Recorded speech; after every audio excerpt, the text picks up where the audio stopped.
Hello and welcome to another episode. I got these great glasses thanks to Panavision. They gave us a gift bag and I was like, why give me sunglasses? And they're like, well, whatever, we give sunglasses to everybody. I'm like, okay. Well, today's video is actually kind of funny because it's about the least amount of Panavision possible, which is Super 8 and 16mm test we're going to do. Here we go. I don't know if everybody knows the fact that I hate Super 8, but I just don't like Super 8, all right? I think watching my videos, everybody's kind of figured that out. I don't think it's, bad for onesie twosies. I just don't think it's great for most things. But I have always wanted to play around with the new Ektachrome film stock. And we're going to basically do a side-by-side comparison.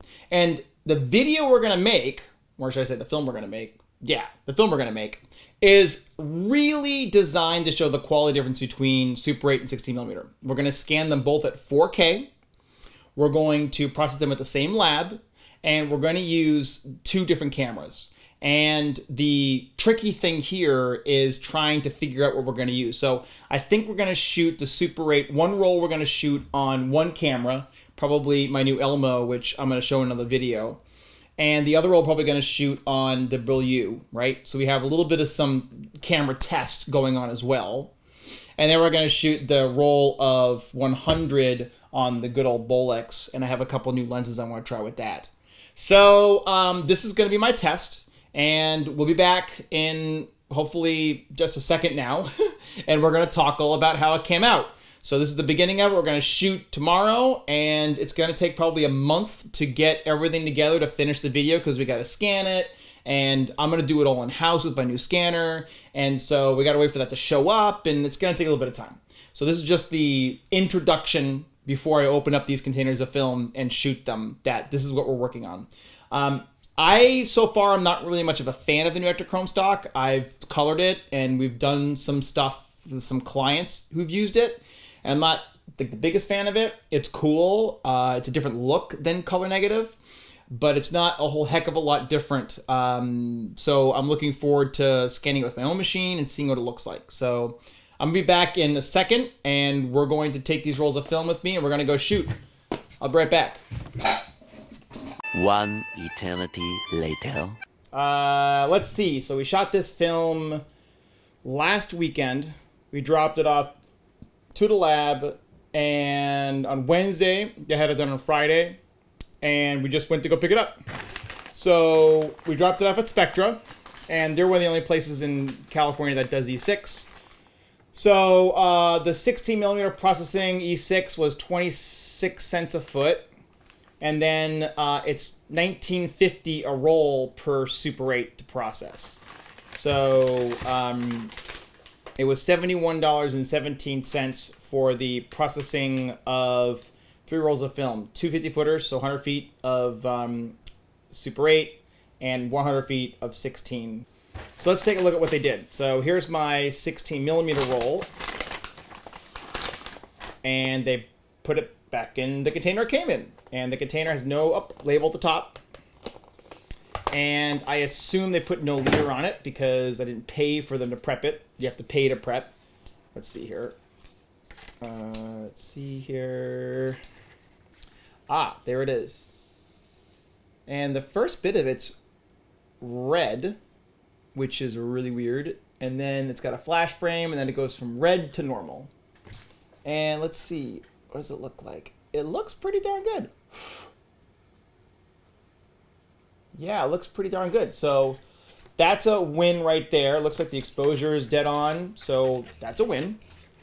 I'm excited to project this. We're going to do that right now, so stay with me. And then let's take a look at the Super 8 stuff that we got. I assume that they prepped the Super 8 stuff because, generally speaking, you have to have a leader to project Super 8. With 16, it's not so bad because there's usually enough leader at the beginning of the roll because it's not quite 100 feet. It's a little bit over 100 feet that you shoot on a daylight spool, right? So Super 8, let's see what we got here. Got a couple flash frames. There we are. Ooh, and it is. Yeah. So as I expected, after I shot this stuff, I went, oh no! I realized that I was not really using the lens. I couldn't tell the focus on the chart, all right? And so I was like, what am I going to do about the focus on the chart? So the first camera I shot with, my original Super 8 camera from my childhood, I was focusing on the chart, but I couldn't tell, so I just kind of set it based on the line on the side of the lens. No. I should have just went on my instinct and just set it for the way it looked. So I'm sure it's way out of focus. But that's roll number one. I just hope that the Pro camera, the one I just bought, worked, because that was an expensive investment to not work. And roll number two, again, we got a flash room at the beginning, which makes sense. And then we've got a bunch of black. Never good. Oh, there's a frame. And it looks like we got really good exposed image. Ooh, beautiful. Oh, no. Beautiful. Yep. Gorgeous. And it's a standard 16 gate. It's a standard Super 8 gate. So that's wonderful. So that's great. So we have some films to go test. Let's thread up the old ST 1200 and my lovely 60mm projector, the Pageant, and let's go ahead and project these films right now. Here we go. So I do know that this first bit is going to be out of focus because I was an idiot and I set the camera up wrong when I first did this, and I realized it after the fact and I didn't reshoot it. So yay for me being a winner. Winner, winner, chicken dinner. Well, we know how good the stock is anyway, because that other roll of film was magnificent. So this is all going to be out of focus. And it's jittery, and the reason why this camera is jittery is because the little spring-loaded system that holds the film in the gate was wrong. So this is the good camera, and it is really jittery. Look at that jitter. Unbelievable. All right, so it's just not being held properly in the gate. And resolution-wise, it looks like on the last chart it went pretty good. But again, slightly out. The chart is the camera's focus is not good on the chart. I zoomed in, I focused, I zoomed out, but I guess the lenses maybe aren't parfocal or something. Dynamic range is good, about the same dynamic range. So 90 and 100% are gone, but 75 all the way down to black are defined. So it's got plenty of stops. Wide shot's fine.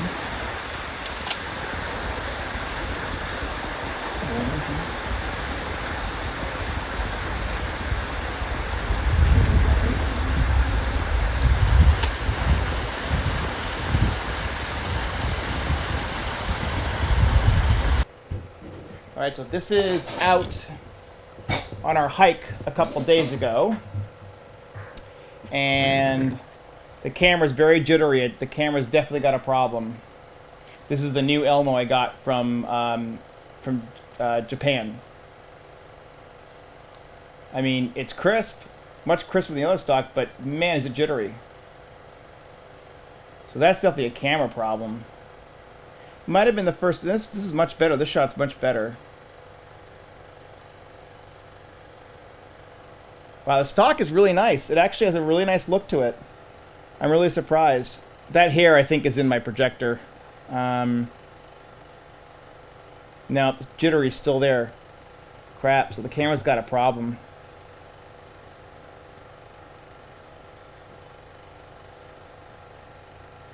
There's my boyfriend.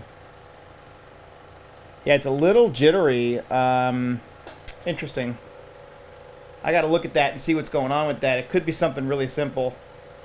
I think it's probably something really simple, actually.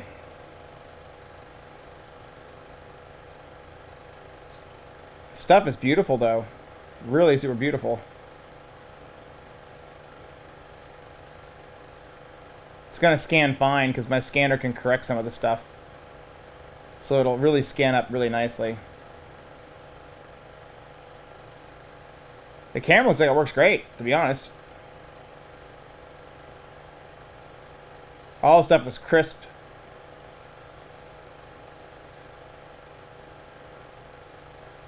The jitters are just unfortunate. It's such an easy fix, too. I think I know exactly what it is. I think the little spring load for the gate fell out when I was building it or something. Wow. Stuff looks wonderful. What a wonderful stock this is. It's gorgeous. It does not look, to the naked eye, it does not look like negative at all. It looks like it's something very different than color negative. That's the end of the roll. It goes so fast.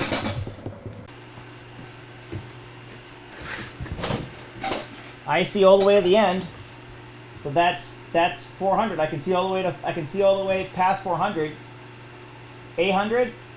Yeah, I see the lines right there, so resolution chart says good. Now look at this. So highlight retention is not very good. So this is plus 2.8. This is plus 2.5. And now we're outside. Yeah, look at that. It is crisp. It's gorgeous. Absolutely gorgeous. Wow, look at that. Beautiful.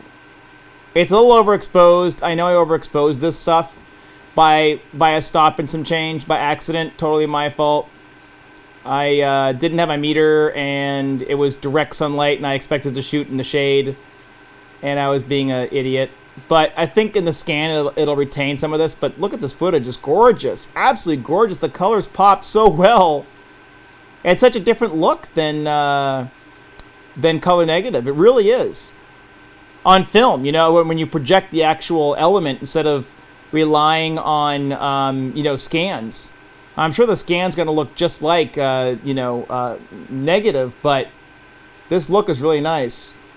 Really, really nice look. And it has plenty of dynamic range. I mean, you know, 2.5, 3 stops over is not horrible to run out of dynamic range. I mean, the ground still has some detail there. It reminds me a lot of the pocket camera, how the pocket camera at like 400 ISO just runs out of dynamic range of the highlights. But you can see the black retention is excellent because I overexposed.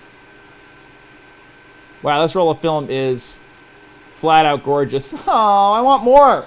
So honestly, I'm not horribly disappointed. I guess my only real problem with watching everything is just that I was sad that the registration was so bad on the Super 8 roll because I spent so much time working on that camera to have the registration still be a problem. It really kind of got me down because I went through that camera like a fine-tooth comb. I cleaned the gate. I made sure that everything's working, but I'm fairly sure I know what it is.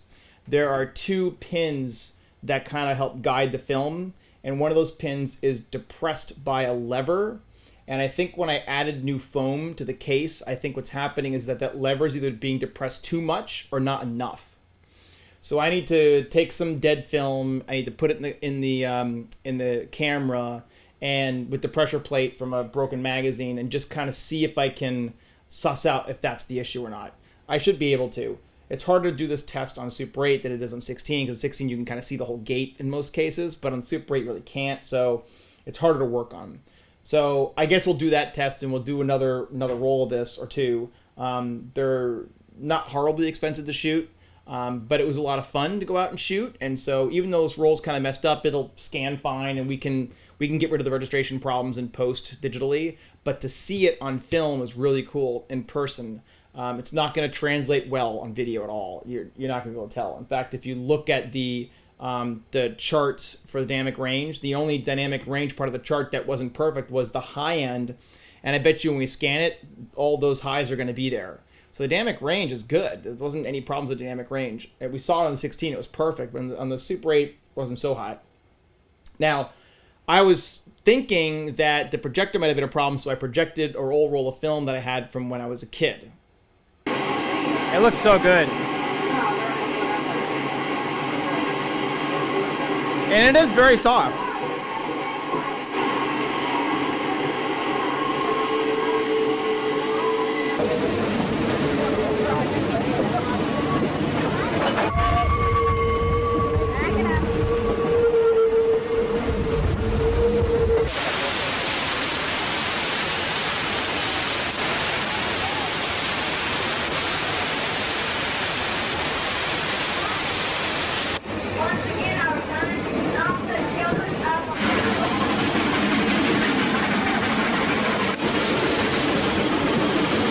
And it turns out that it was fine. Registration was totally fine with the old roll of film. So that tells me the projector's fine, and it's definitely a camera problem.